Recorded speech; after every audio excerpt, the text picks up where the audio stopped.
सुप्रभात बच्चों। आज हम कक्षा 2 का पाठ 6 बुराई की जड़ पढ़ेंगे।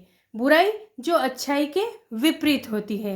बुराई करना यानी बुरा कार्य करना। हमें बुरा कार्य कभी नहीं करना चाहिए।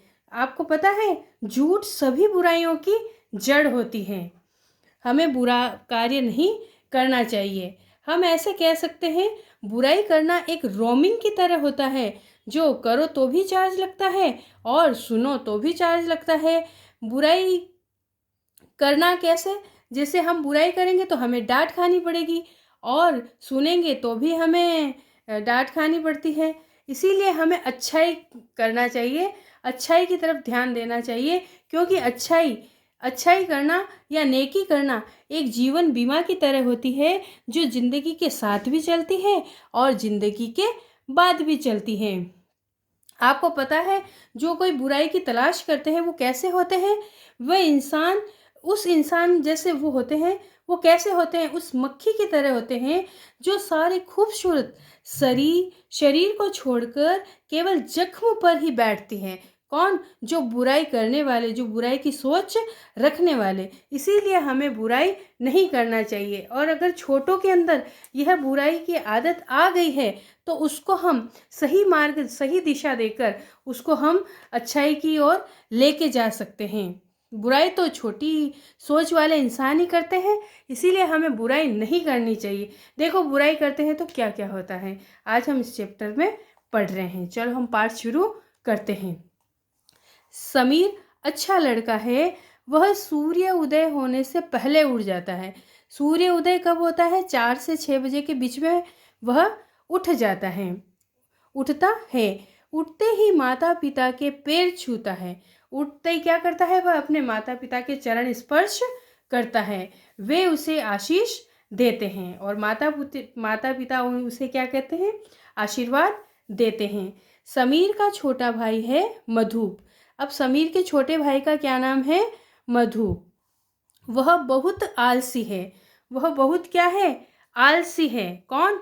मधु, जो समय पे नहीं उठ पाता है, कोई भी काम समय पर नहीं करता है।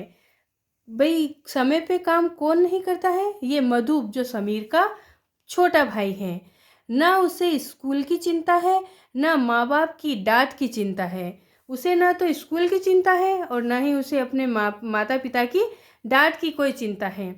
ना समय पर उठता है और ना ही समय पर विद्यालय पहुंचता है। कौन? ये मधु, जो समीर का छोटा भाई है।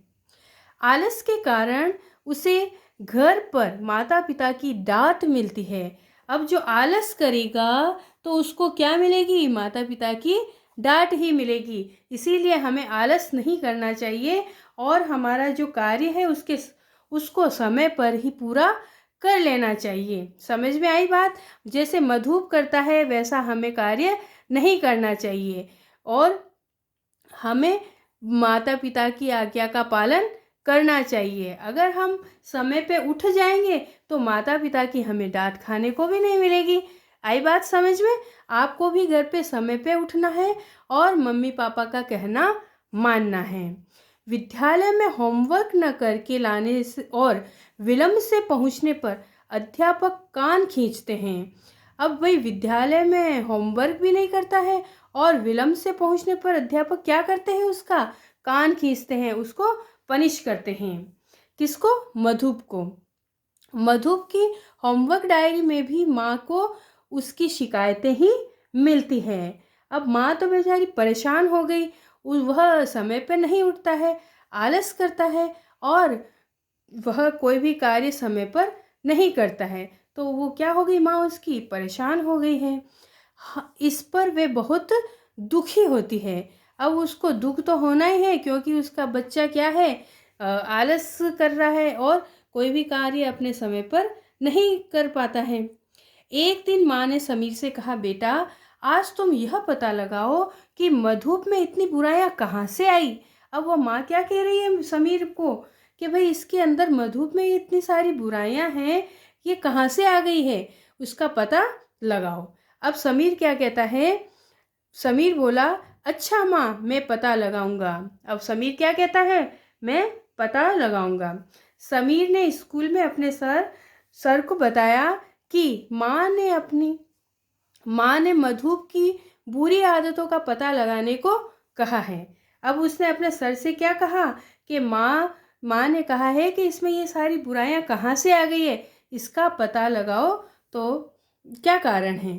उसके सर बोले, बेटा समीर, घबराओ नहीं, मैं मानता हूँ कि मधु में बहुत बुराइयां हैं, उसमें बहुत सारी बुराइयां आ गई है, परंतु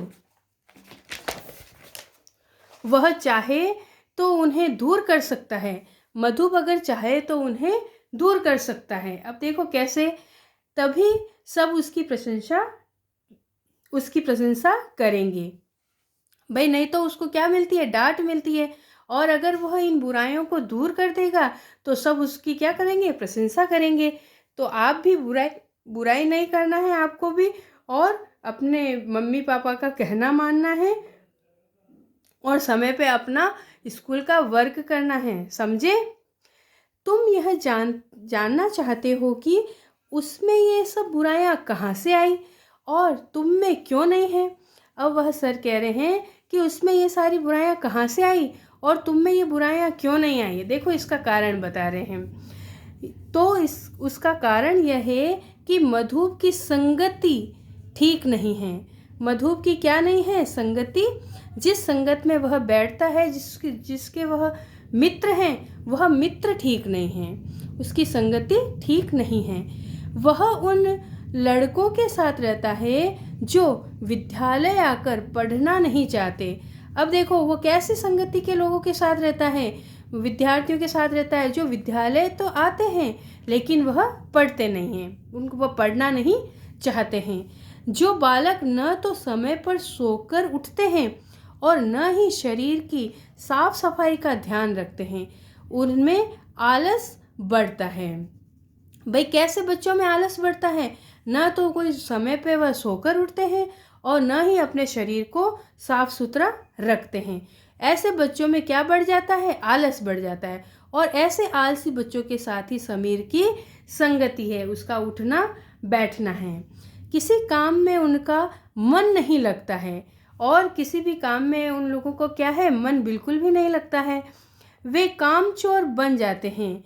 वह क्या बन जाते हैं, कामचोर बन जाते हैं। जो कार्य दिया जाता है उसको पूरा नहीं करते हैं और उससे जी चुराते हैं। काम से बचने के लिए वे झूठ बोलते हैं। काम से बचने के लिए वे क्या करते हैं, झूठ बोलते हैं। झूठ सभी बुराइयों की जड़ है। अब देखो यहाँ पे क्या बताया है, झूठ सभी बुराइयों की जड़ है। क्या हमें झूठ बोलना चाहिए? नहीं, हमें कभी भी झूठ नहीं बोलना चाहिए। इससे सारी बुराइयां स्वयं ही आ जाती है। आपको पता है झूठ बोलने से सारी जो बुराइयां होती है वो स्वतः ही अपने में आ जाती है। इसीलिए हमें कभी भी झूठ नहीं बोलना चाहिए, समझे। आपको भी कभी झूठ नहीं बोलना है। समीर ने मधु के सामने सर की कही सारी बातें माँ को बताई। अब समीर ने क्या कहा, मधु के सामने ये जो सर की जो सारी बातें यह माँ को बताई। मधु माता पिता के सामने बहुत शर्मिंदा हुआ। वह क्या हुआ, बहुत ही शर्मिंदा हुआ। कौन, मधुप। उसने सभी बुराइयां त्यागने का प्रण किया। उसने क्या प्रण किया, क्या निश्चय किया कि मैं ये जो सभी बुराइयां हैं, लेट उठना और अपने ये होमवर्क नहीं करना, सबका मैं कहना मानूंगा, झूठ बोलना, ये सारी बुराइयां उसने क्या कहा, बुराइयां त्यागने का प्रण किया और सच बोलने का भी प्रण किया। वह झूठ नहीं बोलेगा। अब माँ ने कहा, जो बालक माता पिता और गुरु का आशीर्वाद पाता है वह सदा सफलता प्राप्त करता है।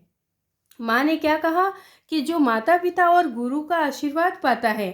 अब गुरु का आशीर्वाद कब पाएंगे, जब हम अच्छे से वर्क करेंगे, माता पिता का कहना मानेंगे, गुरु जी का भी कहना मानेंगे, उनके दिए हुए कार्य को हम समय पे पूरा कर लेंगे, तभी हम उनका आशीर्वाद पा सकते हैं। तो हम क्या है, हमेशा सफलता की सीढ़ियाँ ही चढ़ेंगे, समझे। वह सदा सफलता प्राप्त करता है। आई समझ में बात आपको? इसीलिए हमें बुराई नहीं करना है और अच्छाई का हाथ पकड़ना है। समझे? अब हम शब्दार्थ करते हैं। उदय, निकलना। आशीष, आशीर्वाद। विलंब, देर। स्वयं, अपने आप। त्यागने, छोड़ने। सदा, हमेशा। प्रश्न प्रहर कर लेते हैं। सही विकल्प के आगे सही का चिन्ह लगाइए। मधुप की ठीक नहीं है, तो मधुप की क्या ठीक नहीं है? संगति।